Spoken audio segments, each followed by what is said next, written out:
अस्सलामुअलैकुम। खाली पेट लाल रंग के फल खाने से उम्र में इजाफ़ा होता है। कपड़ों को मशीन में सुखाने से कपड़े जल्दी नाकारा हो जाते हैं। नाश्ते में एक शलजम का इस्तेमाल जल्द को चमकदार रखता है। नमकीन चावल ज़्यादा खाना जोड़ों के दर्द का सबब बनते हैं। खट्टी चीज़ खाने से दांतों की पिलाहट ज़्यादा होती है। टमाटर खाकर ऊपर से दूध पीने से खून साफ़ होता है।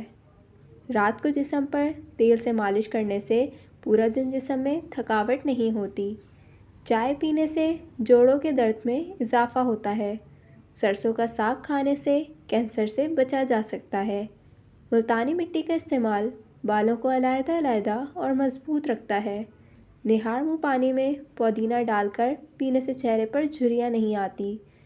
अगर बर्तन धोने की वजह से हाथ ख़राब हो जाएं, तो हल्दी में टूथपेस्ट मिलाकर हाथ पर लगाएं और फिर धो लें, हाथ साफ़ हो जाएंगे। अगर टूथपेस्ट वाला ब्रश नाखूनों पर मारा जाए तो नाखून चमकदार हो जाते हैं। गुड़ को जलाकर उसकी खुशबू सूंघने से बलगम ख़त्म हो जाते हैं। हीटर का इस्तेमाल करने से उम्र में कमी आती है। अगर फ़ैन या हीटर कमरे में ज़्यादा देर तक चलता रहे तो ऑक्सीजन की कमी का बाइस बनता है।